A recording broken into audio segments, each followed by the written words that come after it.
Hello everyone, welcome back to beginners move. आज आपके लिए एक नया टॉपिक लेकर आई हूँ विटामिन्स के बारे में। तो जो ये टॉपिक है ये बहुत सारे आप देखेंगे जितने भी कॉम्पिटिटिव एग्ज़ाम्स हैं जो बायोलॉजी रिलेटेड होते हैं या फिर आप वैसे भी एसएससी या फिर किसी और एग्ज़ाम के लिए भी तैयारी कर रहे हैं तो उनके लिए भी बहुत ज़्यादा यूज़फुल है। तो विटामिन्स के बारे में पढ़ते हैं। आइए, विटामिन्स जो हैं ये दो तरह के होते हैं, एक one is fat soluble and other is water soluble vitamins. ठीक है, तो दो कैटेगरीज के अंदर मेनली इनको रखा गया है। वन इज़ फैट सोल्यूबल, जो फैट के अंदर सोल्यूबल होते हैं, या फिर आप इनको कह सकते हैं कि जो कि हमारे लीवर या फिर एडिपोज टिश्यू के अंदर मोस्टली स्टोर्ड होते हैं, तो वो होते हैं fat soluble and other is water soluble vitamins. तो सबसे पहले हम पढ़ेंगे फैट सोल्यूबल विटामिन्स के बारे में। तो ये जो है मेनली 4 हैं, विटामिन ए, डी, ई और के।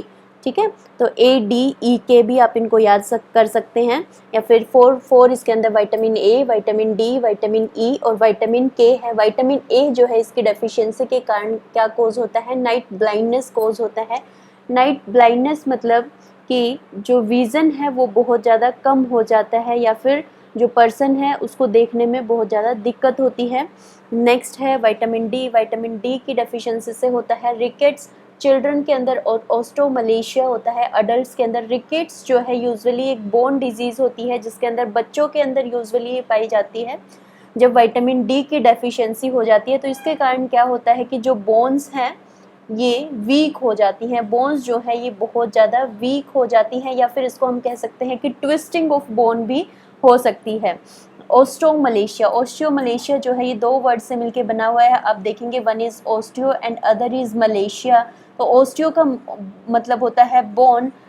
बायोलॉजिकली अगर हम देखें जैसे बायो वर्ड होता है, ऐसे ही अगर हम ओस्टियो को देखें तो ये बोन को शो करता है, और मलेशिया का मतलब होता है सॉफ्टनेस।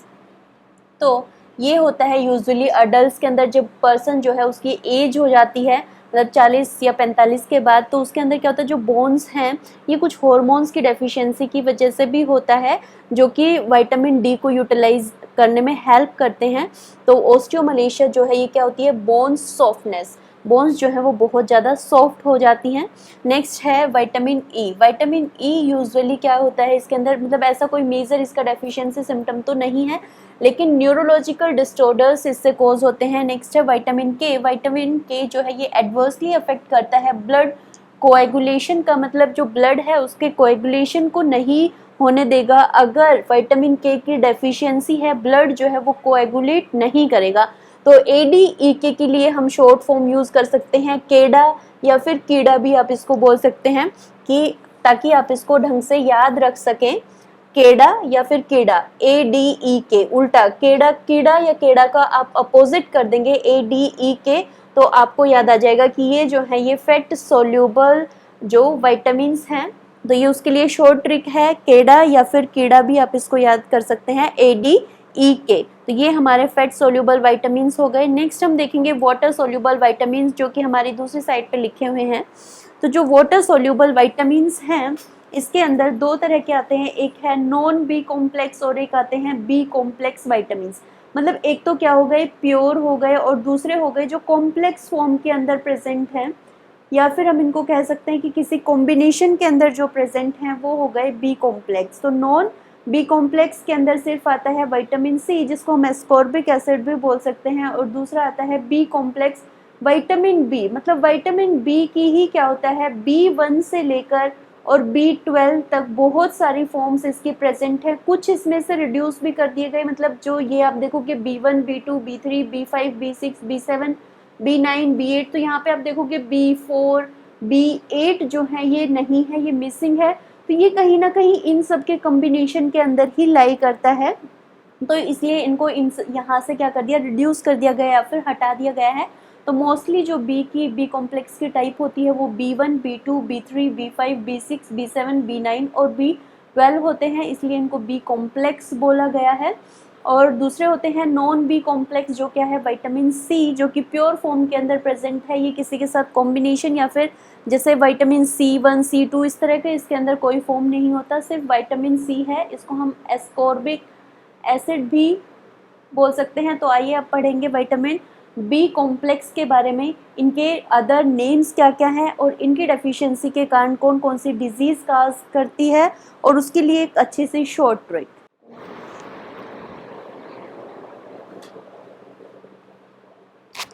आइए अब देखते हैं विटामिन बी कॉम्प्लेक्स को। तो विटामिन बी कॉम्प्लेक्स है, ये बना हुआ है B1, B2, B3, B5, B6, B7, B9, B12। ठीक है, तो बहुत सारे इसके अंदर बी जो विटामिन्स हैं वो प्रेजेंट है, इसलिए इसको बोला गया है बी कॉम्प्लेक्स। तो सबसे पहले हम बोलेंगे B1 को दूसरा नाम दिया जाता है थायमिन। देन B2 को बोला जाता है राइबोफ्लेविन। B3 को बोला जाता है नाइसिन। B5 को बोला जाता है पेंटोथेनिक एसिड। और B6 जो है इसको बोला जाता है पायरोडोक्सिन। B7 को बोला जाता है बायोटिन। B9 को उधर आप देखेंगे फोलिक एसिड। B12 को बोला जाता है साइनोकोबैलामाइन। तो जो डिजीज़ कॉज होती है B1 से कॉज होती है बेरी जो डिजीज़ है, इसके अंदर क्या होता है, लॉस ऑफ एपेटाइट, या फिर आप कह सकते हो कि वीकनेस आ जाती है, जो वेट लॉस होने लग जाता है। जो बी पर्सन जिसके अंदर बेरी काज होगी, तो वो क्या करेगा, उसके अंदर लॉस ऑफ एपेटाइट होगा, वेट लॉस होने लग जाएगा, या फिर उसके अंदर बहुत ज़्यादा वीकनेस होगी। दूसरा आता है विटामिन B2 जिसको हम राइबोफ्लेविन भी बोल सकते हैं, इसके अंदर डिजीज़ कॉज होती है किलोसिस या फिर ग्लोसिटिस। तो ये दोनों डिजीज़ जो है माउथ की डिजीज़ होती हैं, जो लिप्स होते हैं उनके साइड्स के अंदर दोनों तरफ कट लगने शुरू हो जाते हैं किलोसिस के अंदर। और ग्लोटिस जो है इसके अंदर जो हमारी टंग है वो क्या हो जाती है, जो पेशेंट होगा उसकी टंग जो है वो बहुत ज़्यादा स्मूथ हो जाती है और पर्पलिश हो जाती है अपीयरेंस के अंदर। नेक्स्ट आती है B3 है प्लेग्रा एंड पेंटाथेनिक एसिड जो है ये B5 का ही दूसरा नाम है। और यहाँ पे डिजीज़ कॉज होती है बर्निंग फिट सिंड्रोम, मतलब कि जो एंकल है, नीज है, लेग है, इनसे रिलेटेड जो डिजीज़ है बर्निंग फिट सिंड्रोम इसको बोला जाता है। तो ये कॉज होती है B5 की वजह से, इसको पेंटोथेनिक एसिड भी बोला जाता है। नेक्स्ट है B6 पायरोडोक्सिन। न्यूरोलॉजिकल सिम्टम्स यहाँ पे आता है, मतलब जो हमारा नर्वस सिस्टम है वो क्या होता है, अच्छे से काम नहीं करता, किसकी डेफिशिएंसी की वजह से, विटामिन B6 की डेफिशिएंसी की वजह से। बायोटिन B7, इसके अंदर आता है लॉस ऑफ एपेटाइट। वही एपेटाइट का मतलब होता है कि बॉडी जो है उसका वेट लॉस होने लग जाता है, हमारी जो बॉडी है वो वेट में, जो पेशेंट है उसकी बॉडी जो है वो वेट में कम होने लग जाती है। नेक्स्ट है फोलिक एसिड B9, इसकी वजह से काज होता है एनीमिया। और साइनेकोबाइलामाइन B12, ये पर्निशियस अनीमिया काज करता है। तो ये जो बी कॉम्प्लेक्स है ये हमने बताया था वाटर सोल्यूबल विटामिन के अंदर। तो बी कॉम्प्लेक्स के अंदर थायमिन B1 का बेरी काज करता है, राइबोफ्लेविन B2 का दूसरा नाम है किलोसिस या फिर ग्लोसिटिस कॉज करता है, नाइसिन B3 का नाम है प्लेग्रा कॉज करता है, पेंटोथेनिक B5 का नाम है burning feet syndrome, pyridoxine B6 neurological symptoms, biotin B7 loss of appetite, folic acid B9 anaemia cause करता है। ये दोनों के दोनों किसमें, हिमेटोपोइसिस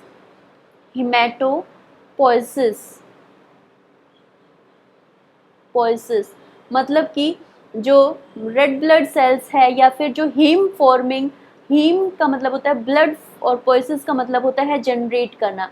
तो जो ब्लड फॉर्मिंग सेल्स हैं उन दोनों के अंदर फोलिक एसिड और साइनेकोबाइलामाइन का फंक्शन आता है। फोलिक एसिड B9 एनीमिया कोज करता है और साइनोकोबाइलामाइन B12 ये पर्निशियस अनीमिया काज करता है। मतलब जो हमारी रेड ब्लड सेल्स हैं, RBCs हैं, ये क्या हो जाती है, या तो इनकी शेप जो है वो डिफॉर्म्ड होने लग जाती है, या और एनीमिया क्या है, ये यूजुअली होता है जो प्रेग्नेंट वुमेन होती है या फिर जो लैक्टेटिंग मदर्स होती हैं उनके अंदर एनीमिया काज होता है। तो इनको फोलिक एसिड की टैबलेट्स जो हैं वो दी जाती हैं।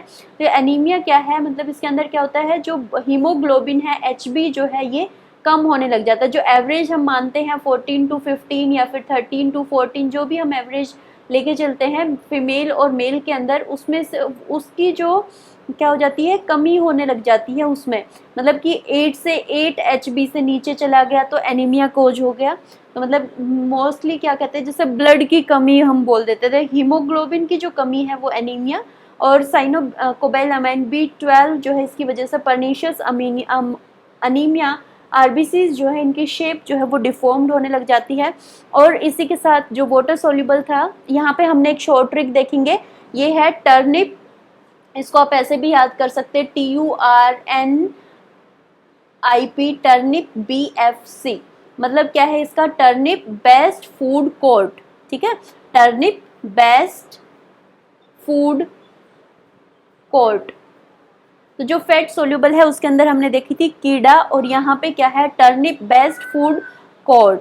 टर्निप, टी से हम देखेंगे थायमीन है, आर से राइबोफ्लेविन, एन से नाइसिन, पी से पेंटोथेनिक एसिड। जो पेन वर्ड होता है ये एवरीवेयर या फिर ऑल को रिप्रेजेंट करता है।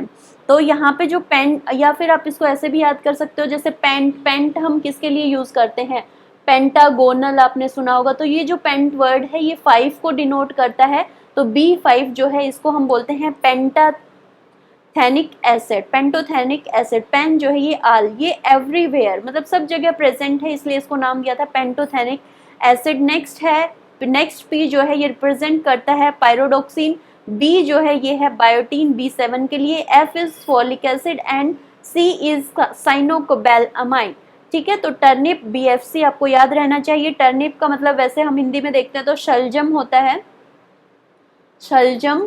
तो टर्निप बेस्ट फूड कोर्ट से आप बी कॉम्प्लेक्स को याद कर सकते हैं। Disease is beriberi, cheilosis, pellagra, burning feet syndrome, neurological symptom, loss of appetite, anaemia और पर्निशियस एनीमिया। अब इसके अंदर एक जो रह गया है वो है विटामिन सी। विटामिन सी ये भी हमने वाटर सोल्यूबल के अंदर बताया, ये प्योर होता है। तो ये जो विटामिन सी है ये एस्कॉर्बिक एसिड, इसको दूसरा नाम, इसका नाम है एस्कॉर्बिक एसिड। और ये यूजुअली क्या होता है इसके अंदर, mostly skin diseases vitamin C की डेफिशिएंसी, या फिर आप देख सकते हो जो गम्स रिलेटेड डिजीजेस होती है, या फिर हमारे जो टीथ हैं उनके अंदर वीकनिंग आ जाती है, तो ये विटामिन सी की वजह से होता है एस्कॉर्बिक एसिड, ठीक है। तो this is all about the vitamins. Thank you for watching.